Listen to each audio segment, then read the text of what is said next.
Psaume 78. Cantique d'Asaph. Mon peuple, écoute mes instructions. Prêtez l'oreille aux paroles de ma bouche. J'ouvre la bouche par des sentences. Je publie la sagesse des temps anciens. Ce que nous avons entendu, ce que nous savons, ce que nos pères nous ont raconté, nous ne le cacherons point à leurs enfants. Nous dirons à la génération future les louanges de l'Éternel, et sa puissance, et les prodiges qu'il a opérés. Il a établi un témoignage en Jacob. Il a mis une loi en Israël, et il a ordonné à nos pères de l'enseigner à leurs enfants, pour qu'elle fût connue de la génération future, des enfants qui naîtraient, et que, devenus grands, ils en parlassent à leurs enfants, afin qu'ils missent en Dieu leur confiance, qu'ils n'oubliassent pas les œuvres de Dieu et qu'ils observassent ses commandements, afin qu'ils ne fussent pas comme leur père, une race indocile et rebelle, une race dont le cœur n'était pas ferme et dont l'esprit n'était pas fidèle à Dieu. Les fils d'Éphraïm, armés et tirant de l'arc, tournèrent le dos le jour du combat. Ils ne gardèrent point l'alliance de Dieu et ils refusèrent de marcher selon sa loi.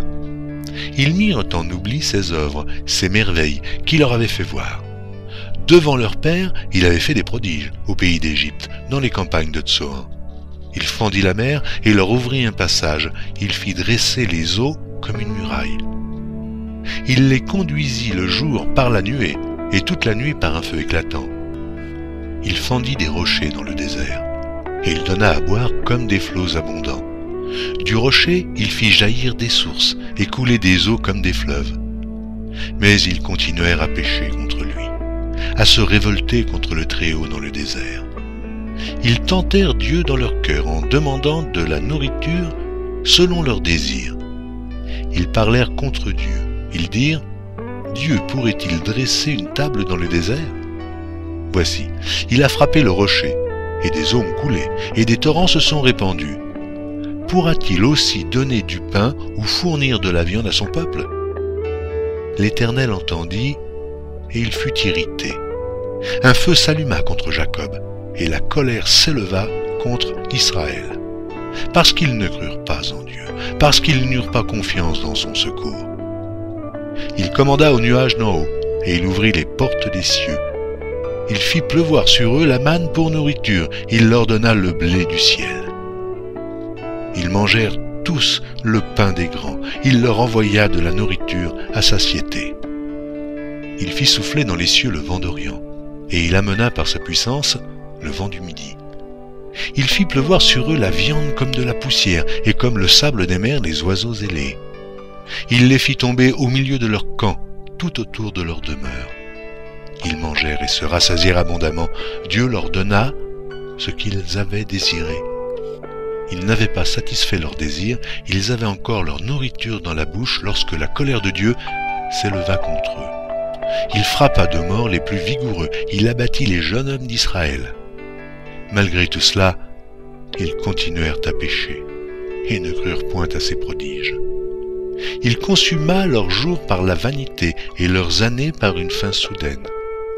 Quand il les frappait de mort, ils le cherchaient. Ils revenaient et se tournaient vers Dieu.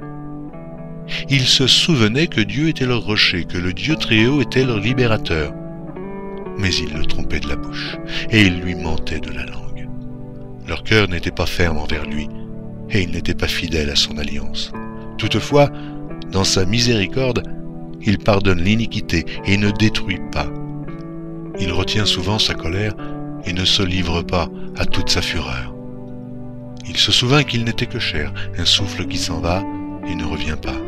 Que de fois ils se révoltèrent contre lui dans le désert. Que de fois ils l'irritèrent dans la solitude.